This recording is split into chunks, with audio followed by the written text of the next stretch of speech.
അപ്പം ഞങ്ങളിന്ന് വന്നേക്കുന്നതെന്ന് വെച്ചാൽ ഞങ്ങളൊരു മീനെ വാങ്ങാൻ പോവാണ്. അപ്പം അത് വെറും മീനല്ല, നമ്മുടെ സ്വന്തം അലിഗേറ്റർ കാറാണ്. അപ്പം അതിനെപ്പറ്റി അറിയാത്തവരായിട്ട് കുറവായിരിക്കും. നമ്മുടെ വീടിൻ്റെ പരിസരവും പറമ്പൊക്കെ ഇങ്ങനെയാണ്, ചുറ്റും വെള്ളവും ചെടികളും പുല്ലും നിറഞ്ഞെടുക്കുകയാണ്. മഴക്കാലമായതുകൊണ്ടാണ്. നിങ്ങളുടെ വീടിൻ്റെ അവിടുത്തെ അവസ്ഥകൾ എങ്ങനെയാണെന്ന് കമൻറ്റ് ചെയ്യുക. അപ്പോൾ ഗാറേട്ടനെ വാങ്ങാനായിട്ട് നമ്മൾ കടയിൽ വന്നിട്ടുണ്ട്. കടയിൽ വന്ന് ഫസ്റ്റ് നോക്കുമ്പോൾ ഫുള്ള് ലോബ്സ്റ്ററിൻ്റെ കുട്ടികളാണ് നമുക്ക് കാണാൻ പറ്റുക. സംഭവം ആദ്യം ഞങ്ങൾ ലോബ്സ്റ്ററിന് വാങ്ങാൻ തന്നെയായിരുന്നു പ്ലാൻ. പിന്നെ അതിനെ കുറച്ചും കൂടി ഒന്ന് അഗ്രസീവായിട്ടുള്ളൊരു ഫിഷിനെ വാങ്ങാൻ വെച്ചിട്ടാണ് ഇനി അലിഗേറ്റർ കാറിനെ വാങ്ങാനുള്ള പ്ലാനിൽ എത്തുന്നത്. ഇവിടെ നോക്കിയാൽ ഫുൾ അലിഗേറ്റർ കാറിൻ്റെ കുട്ടികളാണ്. അപ്പോൾ ഇതിൽ നിന്നൊരു നല്ലതിനെ നോക്കിയിട്ട് നമുക്ക് എടുക്കാം.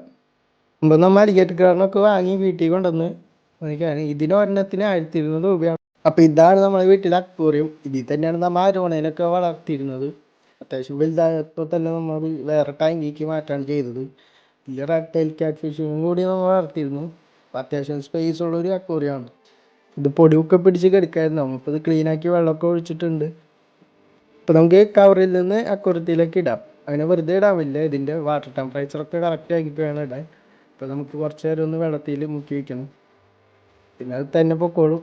പിന്നെ ഈ അലിഗേറ്റർ കാറിനെ പറ്റി അധികം പറയാൻ അങ്ങനെ ഒന്നും ഇല്ല, എല്ലാവർക്കും അറിയാവുന്ന പോലെ ഇത് നല്ല സൈസായിട്ട് വരുന്ന മീനാണ്. പിന്നെ മാക്സിമം ഗ്രോത്ത് എന്ന് പറയുന്നത് 150 കിലോ വരെ ഇതിൻ്റെ സൈസ് വയ്ക്കുന്നതാണ് പറയുന്നത്.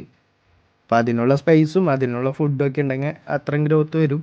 നമ്മളിപ്പോൾ ഇതിന് ഫീഡ് ചെയ്യാൻ പോകുന്ന ലൈഫ് ഫുഡ്സ് തന്നെയാണ്. അതാകുമ്പോൾ കുറച്ചും കൂടി പെട്ടെന്ന് വളർച്ച വയ്ക്കും.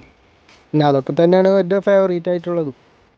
അപ്പോൾ നമ്മൾ ഗാറൂട്ടൻ നമ്മളെ അക്വേറിയത്തേക്ക് ഇറങ്ങിയിട്ടുണ്ട്. എന്താവോ പുള്ളിക്കാരൻ്റെ മുഖത്തൊരു സന്തോഷമില്ല. പുതിയ വീട് ഇഷ്ടാവണ്ട, എന്താണാവോ, ശരിയാവുമായിരിക്കും.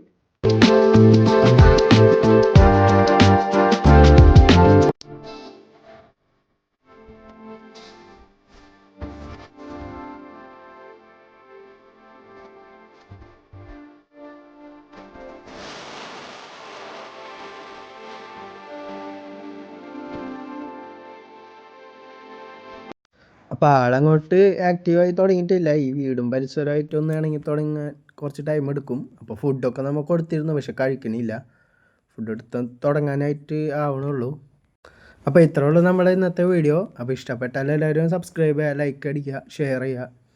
ഇതിലും നല്ല വീഡിയോസായിട്ട് നമ്മൾ ഇനിയും വരുന്നതാണ്.